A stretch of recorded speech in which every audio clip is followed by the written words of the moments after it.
ಇವತ್ತು ನಾನು ಚೆನ್ನ ಮಸಾಲ ರೆಸಿಪೀಸ್ ಜೊತೆಗೆ ಬಂದಿದ್ದೀನಿ. ಇವತ್ತು ಹೇಗೆ ಮಾಡೋದು ಅಂತ ನೋಡೋಣ. ಭಾಳ ಚೆನ್ನಾಗಿರುತ್ತೆ. ಒಂದ್ಸತಿ ಟ್ರೈ ಮಾಡಿ ನೋಡಿ, ನಿಮಗೆ ಗೊತ್ತಾಗುತ್ತೆ. ನೋಡ್ತಿದ್ರೇನೆ ಬಾಯಲ್ಲಿ ನೀರು ಬರುತ್ತೆ ಅಲ್ಲ, ನೋಡಿರಿ ಎಷ್ಟು ಚೆನ್ನಾಗಾಗಿದೆ ಅಂತೇಳಿ. ಒಂದ್ಸತಿ ಟ್ರೈ ಮಾಡಿ ನೋಡಿ, ಗೊತ್ತಾಗುತ್ತೆ ನಿಮಗೆ ಏನು ಅಂತೇಳಿ. ಎಲ್ಲರಿಗೂ ನಮಸ್ಕಾರ, ನಾನು ನಿಮ್ಮ ನೇತ್ರ ಅಡುಗೆ ಮನೆಗೆ ಸ್ವಾಗತ. ಇವತ್ತು ನಾನು ಚೆನ್ನ ಮಸಾಲ ಅತಿ ಸುಲಭವಾಗಿ ಒಂದು 10 ನಿಮಿಷದೊಳಗೆ ಹೇಗೆ ಮಾಡ್ಕೊಳ್ಳೋದು ಅಂತ ನೋಡೋಣ ಬನ್ನಿ. ಮೊದಲಿಗೆ ಒಂದು ಕುಕ್ಕರ್ ಇಟ್ಕೊಂಡಿದ್ದೀನಿ. ಕುಕ್ಕರ್ ಗ್ಯಾಸ್ ಆನ್ ಮಾಡ್ಕೊಂಡಿದ್ದೀನಿ. ಈಗ ಒಂದು ಕುಕ್ಕರಿಗೆ ನಾನು ಒಂದು ಬೌಲು ರಾತ್ರಿನೇ ನಾನು ನೆನೆ ಹಾಕಿದ್ದೆ ಕಡಲೆಕಾಳನ್ನ, ಅದನ್ನು ಹಾಕ್ಕೊಂಡಿದ್ದೀನಿ. ಇದು 1/4 kg ಇದೆ. ಇವಾಗ ನನ್ನ ಜೊತೆಗೆ ಒಂದು ಸ್ಪೂನು ಉಪ್ಪು ಹಾಕ್ಕೊಂಡಿದ್ದೀನಿ, ಮತ್ತು ಒಂದು 1/4 ಸ್ಪೂನು ನಾನು ಅರಿಶಿನ ಹಾಕ್ಕೊಂಡಿದ್ದೀನಿ. ಹಾಕ್ಕೊಂಡು 2 ಗ್ಲಾಸ್ ನೀರು ತೊಗೊಂಡಿದ್ದೀನಿ, ಮೀಡಿಯಮ್ ಸೈಜ್ ಗ್ಲಾಸ್ ಇದು. ನೋಡಿ ಕಡಲೆಕಾಳೆಲ್ಲ ಅದು ಕೆಳಗಡೆ ಕುತ್ಕೊಂಡಿರಬೇಕು, ಮೇಲೆ ನೀರು ಇರಬೇಕು, ಆ ರೀತಿಯಾಗಲೇ ಇರಬೇಕು. ಆ ರೀತಿ ಹಾಕ್ಕೊಳ್ಳಿ. ಒಂದು ವಿಷಲ್ ಹಾಕ್ಕೊತಾ ಇದ್ದೀನಿ ನಾನು, ನಿಮಗೆ ಬೇಕಾದರೆ 2 ಹಾಕ್ಕೋಬೋದು. ನಾನು ಒಂದು ವಿಷಲ್ ಹಾಕ್ಕೊಂಡಿದ್ದೀನಿ. ನೋಡಿ ಇಷ್ಟ ಆಗಿದೆ. ಒಂದು ವಿಷಲಿಗೆ ಇಷ್ಟು ಚೆನ್ನಾಗಿ ಬೆಂದಿರುತ್ತೆ. ನಾನು ಚೆಕ್ ಮಾಡಿ ನೋಡ್ತಾ ಇದ್ದೀನಿ ನೋಡಿ, ನಿಮಗೆ ಗೊತ್ತಾಗುತ್ತೆ. 2 ವಿಷಲ್ ಆದರೆ ಇನ್ನೂ ಚೆನ್ನಾಗಾಗುತ್ತೆ, ಬಟ್ ಒಂದು ವಿಷಲ್ಗೆ ಸಾಕು ಅಂತ ನಾನು ಒಂದು ವಿಷಲ್ ಹಾಕ್ಕೊಂಡಿದ್ದೀನಿ. ಒಂದು ಪ್ಯಾನ್ ಇಟ್ಕೊಂಡಿದ್ದೀನಿ, ಗ್ಯಾಸ್ ಆನ್ ಮಾಡ್ಕೊಂಡಿದ್ದೀನಿ. ಅದು ಪ್ಯಾನು ಕೂಡ ಕಾದಿದೆ, ಜೊತೆಗೆ ಎಣ್ಣೆನೂ ಹಾಕ್ಕೊಂಡಿದ್ದೀನಿ. ಅದು ಜೊತೆಗೆ ಇವಾಗ 2 ಚಕ್ಕೆ, ಮತ್ತು ಒಂದು 5ರಿಂದ 6 ಲವಂಗ, ಮತ್ತು ಒಂದು ಚಕ್ರ ಮೊಗ್ಗು, 1.5 ಸ್ಪೂನ್ ನಾನು ಸೋಂಪಿನ ಕಾಳು ಹಾಕ್ಕೊಂಡಿದ್ದೀನಿ, ಸೋಂಪು, ಮತ್ತು ಜೀರಿಗೆ ಹಾಕ್ಕೊತಾ ಇದ್ದೀನಿ 1 ಸ್ಪೂನು. ಅದನ್ನು ಹಾಕ್ಕೊಂಡು ಲೈಟಾಗಿ ಫ್ರೈ ಮಾಡ್ಕೊಳ್ಳೋಣ. ಫ್ಲೇಮ್ನ ಕಮ್ಮಿನೇ ಇಟ್ಕೋಬೇಕು ಈ ಟೈಮಲ್ಲಿ, ಯಾಕಂದರೆ ಜೀರಿಗೆ ಮತ್ತು ಸೋಂಪು ಅದೆಲ್ಲ ಇದೆಯಲ್ಲ, ಅದೆಲ್ಲ ಬೇಗ ಕಪ್ಪಗಾಗ್ಬಿಡುತ್ತೆ. ಹಾಗಾಗಿ ಕಮ್ಮಿ ಇಟ್ಕೊಳ್ಳೋಣ. ಈಗ ನಾವು ಈರುಳ್ಳಿ ಹಾಕ್ಬೇಕಾದ್ರೆ ಸ್ವಲ್ಪ ಜಾಸ್ತಿ ಇಟ್ಕೊಂಡ್ರೆ ಆಗುತ್ತೆ. ಇವಾಗ ನೋಡಿ ನಾನಿಲ್ಲಿ 5ರಿಂದ 6 ತೊಗೊಂಡಿದ್ದೀನಿ. ಇದು ಚಿಕ್ಕ ಸೈಜ್ ಇದ್ವು, ಹಾಗಾಗಿ 5ರಿಂದ 6 ತೊಗೊಂಡಿದ್ದೀನಿ. ದೊಡ್ಡ ಸೈಜ್ ಆದರೆ ನೀವು ನೋಡ್ಕೊಂಡು ತೊಗೊಳ್ಳಿ, ಯಾಕಂದರೆ ಇದು ಚಿಕ್ಕ ಸೈಜ್ ಇತ್ತು, ಹಾಗಾಗಿ 5ರಿಂದ 6 ತೊಗೊಂಡಿದ್ದೀನಿ. ಆಮೇಲೆ ಈ ಚೆನ್ನ ಮಸಾಲೆಗೆ ಯಾವಾಗ್ಲೂ ಈರುಳ್ಳಿ ಒಂದು ಸ್ವಲ್ಪ ಜಾಸ್ತಿ ಇರಬೇಕು, ಹಾಗಾದರೆ ಅದರದ್ದು ಟೇಸ್ಟ್ ಚೆನ್ನಾಗಿರುತ್ತೆ ನೋಡಿ. ಮತ್ತು ಮೀಡಿಯಮ್ ಸೈಜಿಂದಲ್ಲ, ಇದು ಚಿಕ್ಕ ಸೈಜಿಂದ, ಹಾಗಾಗಿ 5ರಿಂದ 6 ತೊಗೊಂಡಿದ್ದೀನಿ. ಚೆನ್ನಾಗಿ ಸಣ್ಣಕ್ಕೆ ಹೆಚ್ಕೊಂಡಿದ್ದೀನಿ. ಕಲರ್ ಎಲ್ಲ ಚೇಂಜ್ ಆಗಬೇಕು, ಆ ರೀತಿಯಾಗಿ ಫ್ರೈ ಮಾಡ್ಕೊಳ್ಳೋಣ. ಈ ಕಲರೆಲ್ಲ ನೋಡಿ ಈ ರೀತಿ ಚೇಂಜ್ ಆಗಬೇಕು. ನಾನಂತೂ ಒಂದು ತಿಂಗಳಿಗೆ 1 ಟೈಮರ ಮಾಡ್ತಾನೆ ಇರುತ್ತೆ. ಇವಾಗ ನಾನು 1 ಸ್ಪೂನು ಖಾರ ಪುಡಿ ಹಾಕ್ಕೊತಾ ಇದ್ದೀನಿ. ಅದನ್ನು ಕೂಡ ಹಾಕ್ಕೊಂಡು ಖಾರ ಪುಡಿನ ಚೆನ್ನಾಗಿ ಫ್ರೈ ಮಾಡ್ಕೊಳ್ಳೋಣ. ನೋಡಿ ಇವಾಗ ಈ ರೀತಿಯಾಗಿ ಎಲ್ಲ ಮಿಕ್ಸ್ ಮಾಡ್ಕೊಳ್ಳೋಣ. ಎಲ್ಲ ಮಿಕ್ಸ್ ಮಾಡಿಕೊಂಡು ಚೆನ್ನಾಗಿ ಫ್ರೈ ಮಾಡ್ಕೊಳ್ಳೋಣ. ಫ್ಲೇಮ್ನ ನಾನಿವಾಗ ಹೈಯಲ್ಲೇ ಇಟ್ಕೊಂಡಿದ್ದೀನಿ, ಜಾಸ್ತಿಯಲ್ಲೇ ಇಟ್ಕೊಂಡಿದ್ದೀನಿ. ವಿಡಿಯೋ ಸ್ಕಿಪ್ ಆಗಿದೆ ಇದರಲ್ಲಿ. ಇವಾಗ 3ರಿಂದ 4 ನಾನು ಟೊಮೊಟೊ ತೊಗೊಂಡಿದ್ದೀನಿ. ಇದು ಮೀಡಿಯಮ್ ಸೈಜ್ ಟೊಮೊಟೊ, ಎಲ್ಲದನ್ನು ರುಬ್ಕೊಂಡಿದ್ದೀನಿ. ರುಬ್ಬಿರೋದ ಮಿಶ್ರಣ ಹಾಕ್ತಾಯಿದ್ದೀನಿ.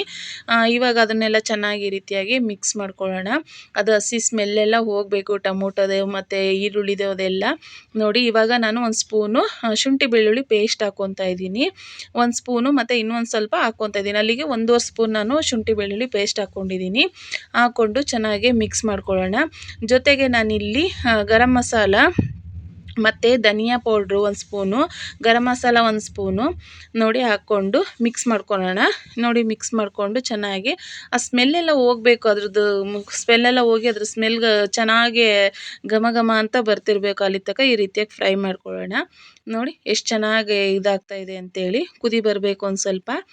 ಇದು ನಾನು ಇಲ್ಲ ಅಂದರೆ ಒಂದು ತಿಂಗಳಿಗೆ 1 ಸತಿನಾರು ಮಾಡ್ತಾಯಿರ್ತೀನಿ. ನನ್ನ ಮಕ್ಕಳಿಗೆ, ನನ್ನ ಪಾಪುಗೆಲ್ಲ ಇಷ್ಟ ಆಗುತ್ತೆ. ಅದಕ್ಕೆ ನಾನು ಇವಾಗ ಮೊದಲೇ ನಾವು ಕಡಲೆಕಾಳು ಬೇಯಿಸ್ಬೇಕಾದ್ರೆ ಉಪ್ಪು ಹಾಕಿರ್ತೀವಿ. ಈಗ ಹಾಗಾಗಿ ಇವಾಗ ಒಂದು ಸ್ವಲ್ಪ ಮಸಾಲೆ ಎಲ್ಲ ಇದಕ್ಕೆ ಹಾಕಬೇಕಲ್ಲ, ಹಾಗಾಗಿ ಇಲ್ಲಿ ಒಂದು ಸ್ವಲ್ಪ ಒಂದು ಅರ್ಧ ಸ್ಪೂನ್ ನಾನು ಉಪ್ಪು ಹಾಕ್ತಾಯಿದ್ದೀನಿ. ಜಾಸ್ತಿ ಹಾಕಬೇಡಿ, ನೋಡಿ ಹಾಕ್ಕೊಳ್ಳಿ.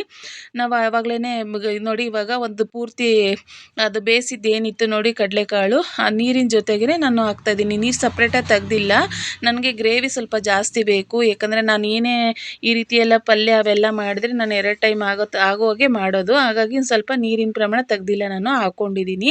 ನೋಡಿ ಈ ರೀತಿಯಾಗಿ ಆಗಿದೆ ಅಂತ.